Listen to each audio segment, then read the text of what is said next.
Welcome to Taste Buds. I'm Debra Eckerling, goal strategist, writer, and foodie, and today I'm speaking with Chef Shawna Goodman. Chef Shawna is originally from Canada and now lives in Israel, and among other endeavors, she mixes food with philanthropy. So, welcome, Shawna. I'm really excited to speak with you today. It's so nice to be here. Thank you for asking me. What do you do? How do you chef in Israel? How do I chef in Israel? That's a great question.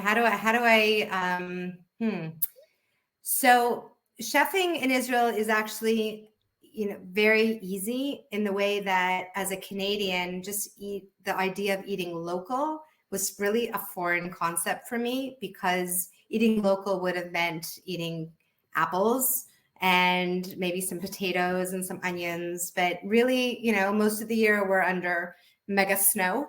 So, having moved to Israel 10 years ago, I really appreciate this concept of eating locally and celebrating the seasons here. So, that is what, for me, being a chef in Israel is being deeply connected to agriculture, to the Jewish calendar, and really appreciating when something comes in bloom and something becomes ripened, and it's usually from my backyard or my friend's backyard, or the sharing and the partaking in just what's around me is inspiring, really, truly. I love that. And so how did you end up there? Well, I'm from Montreal, and I came from a very dedicated, committed Jewish Hamish community. And I really wasn't looking for much more. Frequent trips to Israel and, deep ties to, what's going on in Israel, waking up to the news, going to bed to the news, but having a very fruitful life in Canada, even though I wasn't eating that locally. And my husband, who I met at summer camp, had this insatiable itch to be part of the story. And I really didn't understand what that meant until we took our family abroad for a year. And that was 10 years ago. Packed up 14 hockey bags and my 3 sons and my husband, and to live his dream of being part of the story. And I really didn't understand what that meant until I got here and really, number one, met other people who had this crazy idea too, because I felt like we were the only ones who had this idea.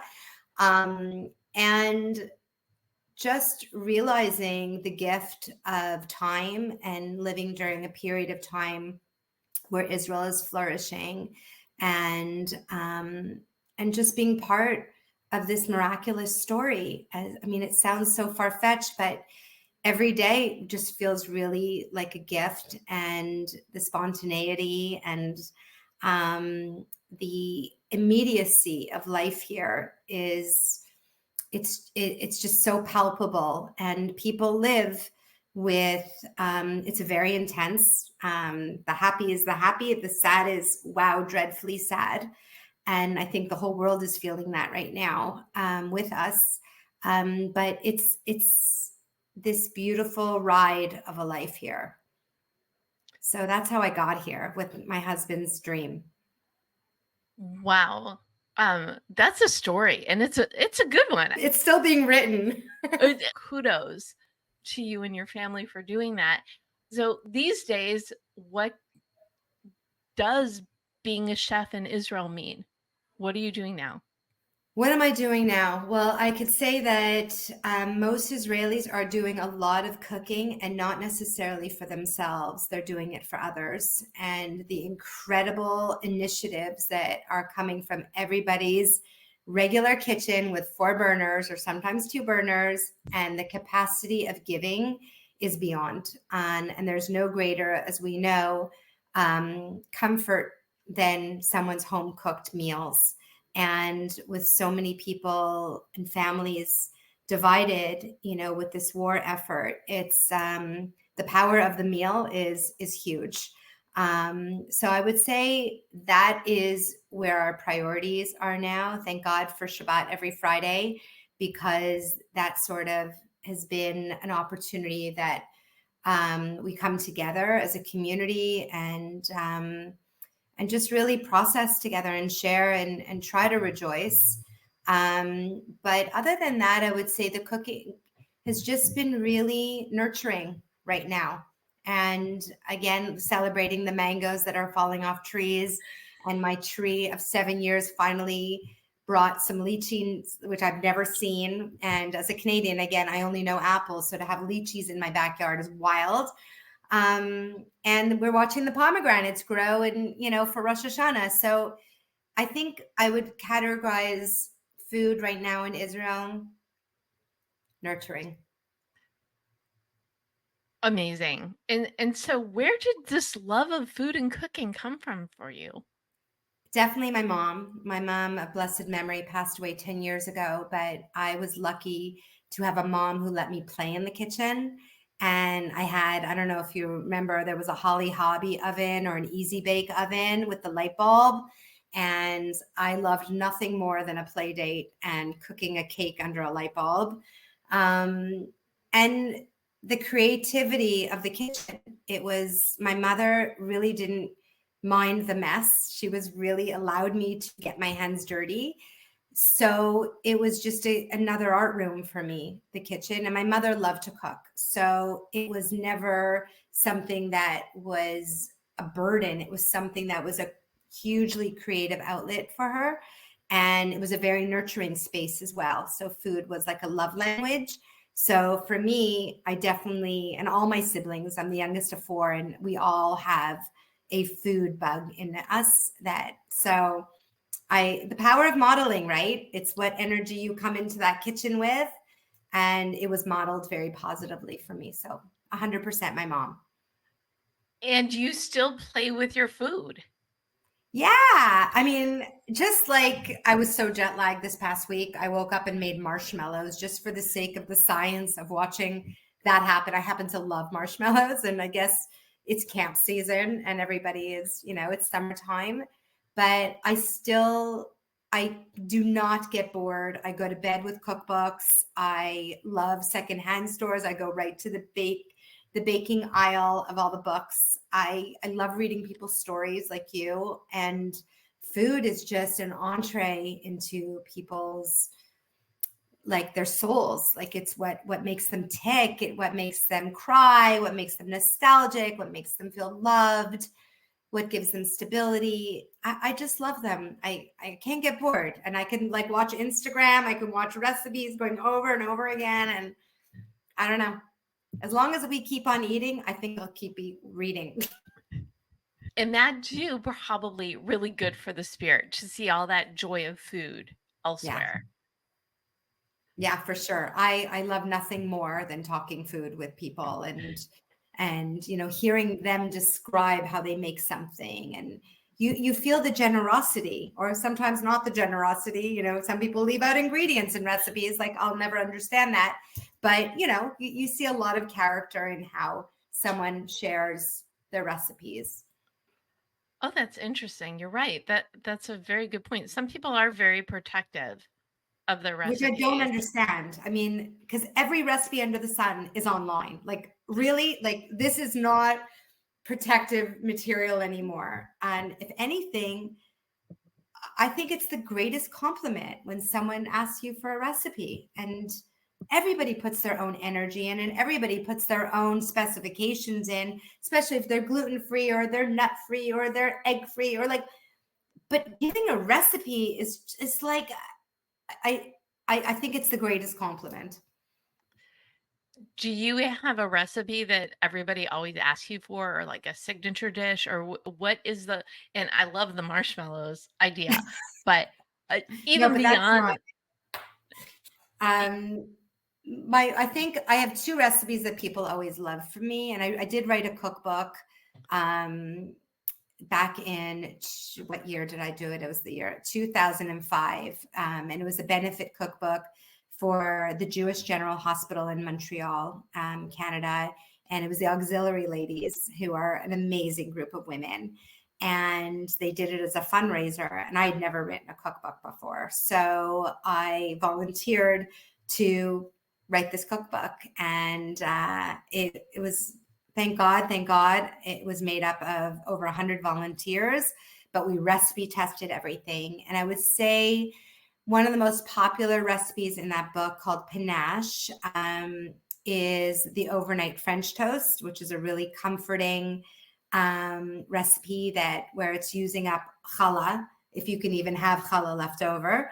But if you don't have challah, of course, you can use brioche, a rich kind of bread that is mixed with milk and vanilla and eggs, of course, and whipped up, and then it's pressed into the bread to soften it overnight. And then the next morning you can just throw it into the oven, and you have guests, it's like not frying every single piece and making mess. And it's a great entertaining dish. And I love blueberries. So I sprinkle blueberries in the middle to cut the caramel that's on the bottom of it. And I would say that was probably one of my, top requested recipes. Well, I love that. And if you go to jewishjournal.com/podcast, you will be able to read the article and get this recipe. French toast is one of my favorites, honestly, because it's like the perfect food. Absolutely. It's rich, it's yummy. A lot of comfort food is like empty. We all love marshmallows and cotton candy and whatever, but you eat it and then you're like, wait, what did I eat? But French toast has that entire spirit, and you actually feel like you've eaten something. It's so true. And it's like a hug. It's like a hug. Now, this is the one that's most requested of you. Do you have a favorite dish that you just find so much joy in preparing? Joy in preparing. I happen to love cleaning out my fridge and using everything up. Like, that gives me great joy because I love starting again. I love ending and I love starting. So I think it's maybe the ADD in me that, I like beginnings and ends and not something that goes on forever. So I love the creativity and the challenge. And in culinary school, that's what they did to test us, was they'd give us a random group of ingredients and, be graded on how, based on texture and color and flavor and, all sorts of different attributes. So that's my favorite thing to do, I have to say. So I don't have one recipe for you, but I usually tend to go to salads. I'm crazy about salads. I'm crazy about putting tahina on anything. Tahini paste, which is so rich and versatile, and it's the ultimate condiment here that can go sweet or savory. So I love using that. But I would, yeah. Does that help you? Does that answer the question? It absolutely does. What I was going to say is, it sounds like culinary school is like prep for food TV shows, right? Where they just give you random things and say, okay, go cook. Yeah. Yeah. Do you remember like the most bizarre combination you ever put together? Well, I went to a cooking school in New York City called the Natural Gourmet Cooking School that I kept kosher, and I keep kosher. So finding a culinary school was a bit challenging because, especially I checked out the French Culinary Institute, and there's a lot of pork and shellfish, and I didn't come from that world. And, I'm going back, a few years. Again, I was 23 when I went to culinary school. Vegetarianism was really crunchy granola. Like, it was, tree hugging people. Like, it wasn't as mainstream as it is today. I mean, like, I remember when I went to my cooking school, I came home with a grain called quinoa, and people were like, quinoa, quihua. Like, I had to go to this random dirty store, like with bins, and, put it in a paper bag somewhere. Like, it was not conventional and new, and no one knew, they just didn't even know what I was talking about. And so it's interesting how far we've come. So at that cooking school, I learned how to make tempeh scallopini. I'm like, what is tempeh scallopini? And tempeh is a vegetarian protein, and we sliced it really thin, and we fried it, and with the lemon, it was delicious, but it was really far-fetched. Like nobody in my community knew what I was making. Yeah. Yeah. So I would say that was one of my big eye-open, a lot of ingredients. I was coming from Montreal. Like what did I know about these ingredients? I came from a very Ashkenazi house that made kugel, so. It is amazing if you think about how far vegetarian food has come, because it used to be like this weird thing in the wild, and now it's hugely popular. Yeah. No, it's amazing how trends come in. I mean, when I was in culinary school, spa cooking was just coming in from California, and this whole notion of low fat also, so that was really in the plating of the plate. That was like a really big deal. And now there's such a free flow. You don't want people handling things like I mean, there is definitely, a style that's with the moussing and all sorts of science to the food. But I would say the majority of books that I'm reading and what I gravitate to are the very family style, raw, just thrown on the tray, showing the burnt around the tray, like showing what people's houses look like what real cooking looks like, not so contrived and airbrushed. And yeah. So You clearly love what you do, and you have so much fun with food. Do you have any tips so you can like share that enthusiasm? How can people get more excited about creativity in cooking and throwing things together?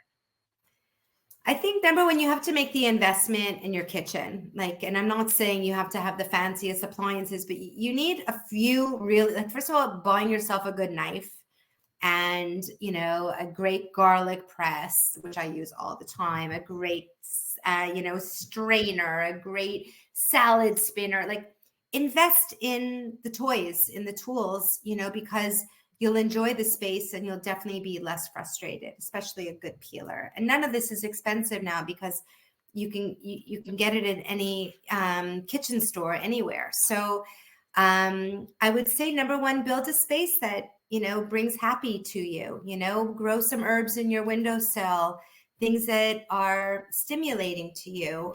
Invest in your spice rack. And so not every time that you tackle a recipe that it's going to be $40, just in the teaspoon of this and the quarter of a teaspoon and pinch of that. Like it's overwhelming. So, one by one, take on a challenge every week of a new recipe. There's plenty online, follow a blogger and cook with friends, share it, have like Friday for me is experimental day. I definitely have my solid, with the family, like God forbid there's no chicken soup. But other than that, I'm very experimental and everybody is just so incredibly grateful that they're being invited into your home. So not to take yourself so seriously and don't start the dinner with, oh, I messed up on this. Most people don't know. Most people don't care. They're just so happy to be there. And set yourself up with, success and positivity and just remember that people are already starting with gratitude that you're in their life. And I really try as much as I teach cooking and I've written a cookbook and I lead food tours. I'm like, at the end of the day, it's just about the people around the table and show some compassion to yourself and not to be a perfectionist because food is forgiving. It's so true and so well put. And when I introduced you, I mentioned that you mix food with philanthropy. So I want to circle back. How do you do that? I feel, number one, like I said, every recipe under the sun is available online. Anything, any language, any time of day, videos, singing it, anything. So I can't compete with that. And nor do I want to. I want to use that as a resource for, as we talked about, like, where do you get your inspiration from? I definitely get my inspiration still from books and online and stuff. But I really feel that food is a conduit to so many great conversations, connections to people, understanding our identities. And I really look at it here in Israel, this country that is rapidly growing and expanding, and where so many different cuisines from all over the world live side by side with each other. And the social needs are tremendous. We're a country in motion, a country still very young. And so, and to me, very miraculous that this place makes sense. So I feel like bringing people into my kitchen to talk about social action through food is inspiring and it's activating. So that's why I kind of call myself like a cooking philanthropist, because I like to bring in an NGO into my house, whatever the cause is. And for an example, Leket here rescues food, and it rescues it from simchas and parties that they've had too much food, shocker, and so they come to rescue that and redistribute it from the fields where farmers just don't have the manpower to pick it, so they bring volunteers to pick it. And some of the vegetables are not perfect, but we still pick them and we find uses for them. So I love having a cooking class, and I'll set the theme would be cooking your ugly vegetables, or what to do with leftover vegetables, or like a softened carrot or an overripe tomato. What can you be doing with it that's not fit your perfect recipe? And then people learn about Leket and the beautiful work that they do and the volunteering opportunities. And so it's like, I feel like you're getting, as they say in Hebrew, achad plus achad, like you're getting 1 + 1, because you're learning something about a social action. You're taking home the recipes, which I hope that you use and share and pass on. And you improve lives here. And so I think everybody wants to touch someone and make a difference. So I think that's how I'm trying to use my food to compound the impact. Amazing. And so, especially I think in Israel, but really anywhere that you can bring Absolutely. awareness to food and the good that you could do through the vehicle of food. Thank you so much, Chef Shawna. I so enjoyed our conversation. Where could people learn more about you and all that you do? Well, I'm not the biggest social media person, but I'm on Facebook, so Shawna Goodman. I'm on Instagram as well, Chef Shawnag, and Chef Shawna at Gmail, and I spell Shawna with a W. And if you ever come to Israel, I would love to see you. I lead a women's trip every year called Shefa, which means abundance, and it's like an eat, pray, love trip, celebrating Israel's abundance through music, food, people, and the incredible vitality there is in this place. So if anybody's interested, I'm always here, and would love to connect. Wonderful. Well, thank you so much for sharing so much amazing food for thought, Chef Shawna. I've so enjoyed this. Thank you for tuning in to Taste Buds with Deb. Don't miss an episode. You can subscribe on YouTube, iTunes, and or your favorite podcast platform. And if you go to jewishjournal.com/podcast, you can get the recipes we talked about and read articles that go with each episode. And you can learn more at tastebudswithdeb.com. Enjoy, share the food, share the conversation, and just why not make the world a better place through food? Until next time, bon appetit.